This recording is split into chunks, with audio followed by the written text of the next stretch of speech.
दोस्तों बहुत बहुत स्वागत करता हूं आप सभी का। आखिरकार योगी की कुर्सी छिन गई और मुख्यमंत्री की कुर्सी उसी के पास गई जो बहुत दिनों से मुख्यमंत्री की कुर्सी पर बैठने के लिए बेताब था। जी आप दोस्तों बिल्कुल सही सुन रहे हैं आप। उत्तर प्रदेश के उप मुख्यमंत्री केशव प्रसाद मौर्य उत्तर प्रदेश के मुख्यमंत्री बन गए और योगी कुछ नहीं कर पाए। और यहीं से बड़ा सवाल ये खड़ा होता है, क्या योगी अब झोला उठाकर गोरखपुर जाएंगे या फिर दिल्ली? दोस्तों ये तो आप सभी जानते हैं कि जब 2017 में बीजेपी को उत्तर प्रदेश में बहुमत मिला तब ऐसा लगा कि अब उत्तर प्रदेश के मुख्यमंत्री केशव प्रसाद मौर्य बनेंगे। लेकिन योगी की गोरखपुर से लखनऊ लैंडिंग हुई, अचानक से उन्हें मुख्यमंत्री की कुर्सी मिल जाती है और केशव प्रसाद मौर्य हाथ मलते रह जाते हैं। 2022 में भी ऐसा हुआ। 2022 में भी इनकी ख्वाहिश थी कि 17 में नहीं बन पाए, अब 2022 में मैं तो मुख्यमंत्री बनूंगा ही बनूंगा। लेकिन अब कहा जा रहा है केशव मौर्य की ख्वाहिश जो थी वो पूरी हो चुकी है। दोस्तों रातों रात एक ऐसी खबर आई जिसने उत्तर प्रदेश से लेकर दिल्ली की सियासत में हड़कंप मचा दिया है। दोस्तों सबसे पहले आप केशव प्रसाद मौर्य का ये ट्वीट देखिए। यहाँ लिख रहे हैं कि डिफेंस एक्सपो ग्राउंड वृंदावन योजना लखनऊ में भारत स्काउट एंड गाइड्स की 19वीं राष्ट्रीय जम्बूरी के डायमंड जयंती कार्यक्रम के भव्य उद्घाटन समारोह में सम्मिलित होकर संबोधन किया। इस अवसर पर भारत स्काउट्स एंड गाइड के राष्ट्रीय अध्यक्ष डॉक्टर अनिल जैन जी, राष्ट्रीय मुख्यायुक्त डॉक्टर के खंडेलवाल जी, प्रादेशिक अध्यक्ष और विधान परिषद के माननीय सदस्य डॉक्टर महेंद्र सिंह जी, उत्तर प्रदेश प्रादेशिक मुख्यायुक्त डॉक्टर प्रभात कुमार जी और समस्त प्रदेश से आए प्रादेशिक मुख्यायुक्त और पदाधिकारी गण की मौजूदगी रही। दोस्तों अब इस पोस्टर बैनर पर नज़र दौड़ाइए। इस पोस्टर बैनर में बहुत सारी कहानी छुपी हुई है। यहाँ देखिए क्या लिखा है। Bharat scouts and guide diamond jubilee 19वीं राष्ट्रीय जम्बूरी सांस्कृतिक कार्यक्रम का उद्घाटन केशव प्रसाद मौर्य मुख्यमंत्री उत्तर प्रदेश। तो ये जो बैनर है यहीं से कहानी शुरू हो रही है एक नई, और कहा जा रहा है कि जो डिप्टी सीएम हैं वो अब उत्तर प्रदेश के मुख्यमंत्री बन गए।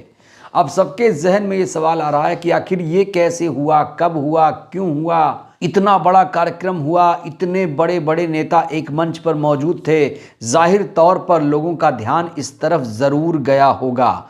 और दोस्तों खास बात यह है कि इस मंच पर उत्तर प्रदेश के सीएम नजर नहीं आ रहे हैं।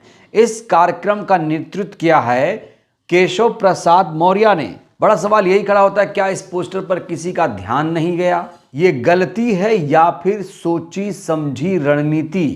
क्योंकि ये सभी जानते हैं, पूरा देश जानता है कि केशव प्रसाद मौर्य उत्तर प्रदेश के मुख्यमंत्री बनना चाहते हैं। और जब उत्तर प्रदेश में एक बड़ा कार्यक्रम हुआ तो यहाँ पर केशव प्रसाद मौर्य मौजूद रहते हैं और पोस्टर पर साफ तौर से लिख दिया जाता है कि उत्तर प्रदेश के मुख्यमंत्री केशव प्रसाद मौर्य। तो क्या केशव प्रसाद मौर्य योगी को खुला चैलेंज दे रहे हैं या फिर योगी इसे एक गलती मानकर भूल जाएंगे? दोस्तों ये तो आप सभी लोग जानते हैं कि केशव प्रसाद मौर्य अक्सर योगी से बराबरी करते रहे हैं। हालांकि कई बार केशव मौर्य का अपमान भी हुआ।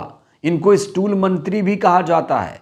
जब उत्तर प्रदेश के सीएम सोफे पर बैठते हैं तो इन्हें स्टूल थमा दिया जाता है और तभी से इनका एक नया नाम पड़ा कि ये स्टूल मंत्री हैं। देखिए जो उप मुख्यमंत्री का पद होता है वो कोई संवैधानिक पद नहीं होता है, वो लोगों को खुश करने के लिए बनाया जाता है। इसमें कोई पावर भी नहीं होती है और ये बात बखूबी जानते हैं केशव प्रसाद मौर्य कि उनके साथ क्या हो रहा है।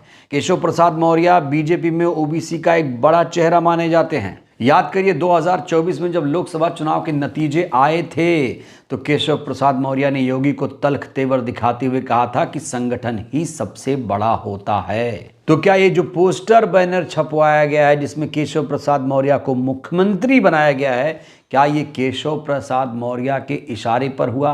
क्या ये सोची समझी रणनीति के तहत हुआ? क्या दिल्ली से केशव प्रसाद मौर्य को हरी झंडी मिल चुकी है कि जाओ तुम पोस्टर बैनर छपवाओ, अब तुम ही उत्तर प्रदेश के अगले मुख्यमंत्री हो? वही सवाल ये भी खड़ा हो रहा है, क्या योगी ये पोस्टर बैनर भूल जाएंगे या फिर इसे त्रुटि समझकर माफ कर देंगे? दोस्तों ये तो आप अक्सर सुनते रहे हैं कि जो केशव प्रसाद मौर्य हैं और शाह के रिश्ते बहुत अच्छे हैं। दिल्ली से केशव प्रसाद मौर्य का रिश्ता बहुत अच्छा है, बहुत मजबूत रिश्ता है और शाह के बड़े ही करीबी माने जाते हैं केशव प्रसाद मौर्य। और कहा जाता है कि जब योगी को यूपी से हटाया जाएगा, गोरखपुर या दिल्ली भेजा जाएगा, तो केशव प्रसाद मौर्य ही उत्तर प्रदेश में मुख्यमंत्री की कुर्सी पर बैठेंगे।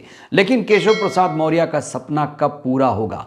क्या ये जो पोस्टर में बात लिखी है, क्या ये सच साबित होगी? क्या वाकई उत्तर प्रदेश बीजेपी में कुछ बड़ा खेल चल रहा है, जिसे केशव प्रसाद मौर्य इस पोस्टर बैनर के हवाले से लोगों को मैसेज दे रहे हैं कि अब उनका सपना पूरा होने जा रहा है, अब सब लोग सचेत हो जाओ, अब मैं उत्तर प्रदेश का मुख्यमंत्री बनूंगा? क्या ये संदेश देना चाहते हैं केशव प्रसाद मौर्य? और बड़ा सवाल यह है, क्या योगी केशव प्रसाद मौर्य के खिलाफ कोई एक्शन लेंगे या फिर इस बात को भूल जाएंगे? बहरहाल दोस्तों, इस वीडियो में इतना ही। आपसे सीधा सा एक सवाल है, क्या ये त्रुटि है या फिर सोची समझी रणनीति के तहत ये सब कुछ किया गया है? आपको क्या लगता है, क्या कभी केशव प्रसाद मौर्य यूपी के सीएम बन पाएंगे? राय दीजिएगा। बहुत बहुत धन्यवाद।